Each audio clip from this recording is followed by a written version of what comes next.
mistake the fact that clean water is in fact scarce around the world. So, clean water costs money. The World Bank estimates $150 billion will be needed each year for at least the next 20 years to supply everyone in the world with enough clean water. Industry has been called upon to deliver the urgently needed capital and technical expertise. Where the public sector lacks the resources and the management expertise, it may be the case that the private sector can manage more efficiently and at less cost, and actually provide itself a profit while providing people a better quality service. But the downside is that there are public good aspects of water.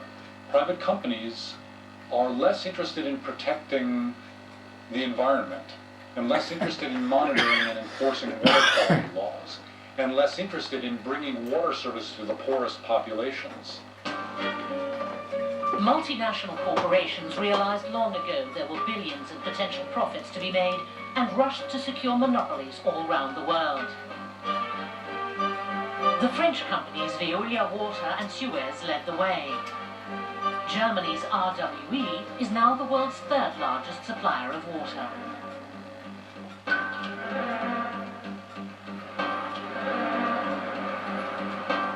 In the early 1990s, Suez and Vivendi formed the company Aguas Argentinas in Buenos Aires for the purpose of carrying out an ambitious project. They pledged investments in the range of $1.5 billion to improve the water system. The supply and wastewater networks were supposed to be expanded to include all the residents of the greater Buenos Aires region within 30 years. La Matanza, one of the city's poorest neighborhoods, is a case in point. Hardly any of its 1.5 million people have running water or a connection to the sewer system. In the contract Aguas Argentinas signed with the city of Buenos Aires in 1993, they pledged rapid improvements to the water system of this area in particular. Aguas Argentinas promised to provide all of La Matanza with drinking water, but so far nothing has happened. What they did was to improve the drinking water network in the center of Buenos Aires, where the richest people in all of Argentina live. La Matanza was left sitting atop a festering cesspool. Aguas Argentinas apparently had little interest in anything not liquid, especially people. The residents continued to make do with privately dug wells and improvised pumps. With this pump, we draw water from the ground and pump it up to the tank on the roof. We use it to take baths, wash clothes, water our plants, and cook. We wouldn't be able to use it for anything else. The lack of an adequate waste disposal system has led to raw sewage leaking into the groundwater and turning it into one huge manure pit.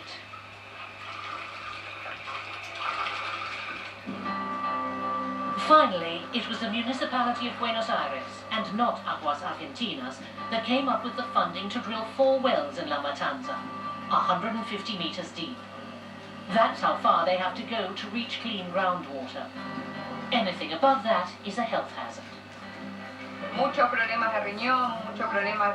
There are lots of kidney problems around here. I was always forced to drink this water, so now I've got weak kidneys. My 2 daughters have had the same problem right from birth. We either have to drink mineral water, or we have to drink the water from around here. Aguas Argentinas failed to meet its contractual obligations, but it was the poor who were penalized. The negotiated investments never materialized, nor did the new pipeline network, nor did stable prices. The regulatory agency sat on its hands. Water problems are the greatest where governments have been the weakest and failed to meet basic needs for their populations. As a result, privatization is very attractive in those areas, and yet those are precisely the governments least able to manage privatization properly. In an attempt to develop its woefully deficient water system, Jakarta turned to a private company as well, Thames Water. But in this case, the government reserved for itself supervisory powers with the authority to get real concessions.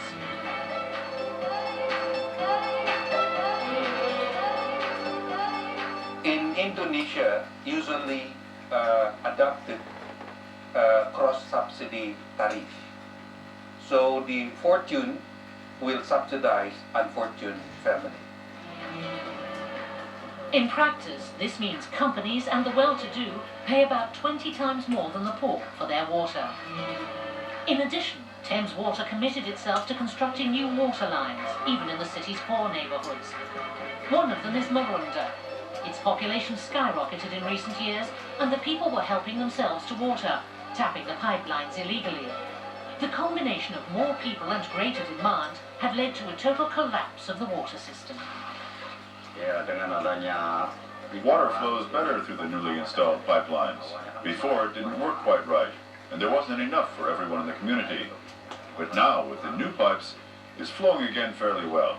And if it keeps on this way, we'll have enough water in the future, too. The private operator has made impressive gains, but even so, it's falling behind on fulfilling its commitments to the city. The scale of the problem has overwhelmed any chance for a profit. Operationally, we do not satisfy yet because we don't achieve our goal. And in the other hand, financially also, we are not really satisfied yet because we expect local government to support us on financing or on finance side to adjust tariff as needed. We should consider this very carefully, together with the private sector, in order that the people can affordable can receive water. Thames Water simply got in over its head.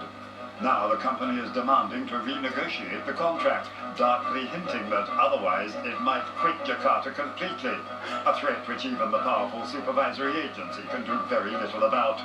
On the contrary, now it has damage claims to worry about. If this cooperation terminates, the consequences of that is very, very hard, not only for them, but also for us. You know, according to the cooperation, maybe we should pay a bit of money, a lot of money for the termination.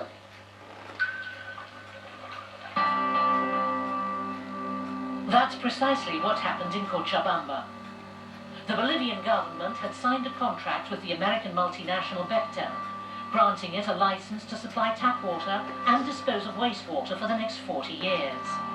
Bolivia had been pressed to agree to the privatization of its water supply as a condition for the loans it so badly needed from the World Bank.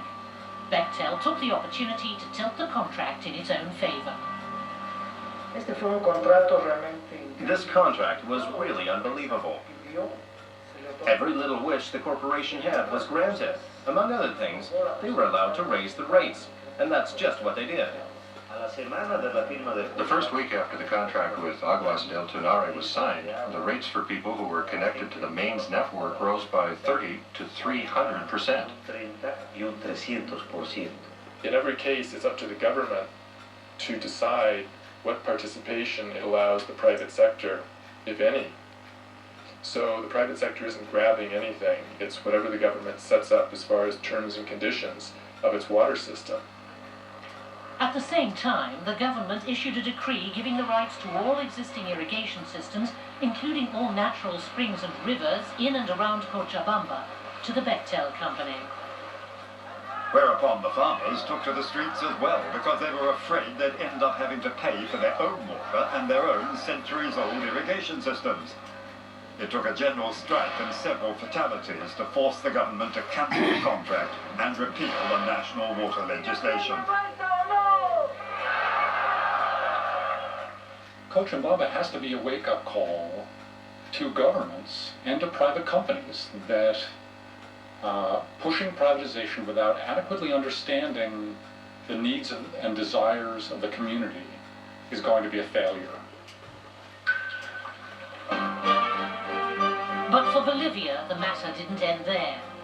Bechtel sued the government for $25 million in compensation for the profits it calculated as lost for the contract's entire 40-year duration. $25 million was the estimate of the total value of the concession over the contract period. But as to what the concession will seek, that remains to be decided in arbitration. $25 millones. For us in Cochabamba, $25 million equals 125,000 new water connections. These and other experiences in developing countries left a bad taste in the mouths of the corporations as well. Many are turning their attention back to the industrialized countries. They already have functioning water networks in the ground, and potential customers have the necessary cash in hand. In the early 1990s, Britain privatized its entire water supply system. As a result, prices soared and the general water quality sank. But now, a new, improved regulatory agency has been able to influence the situation for the better.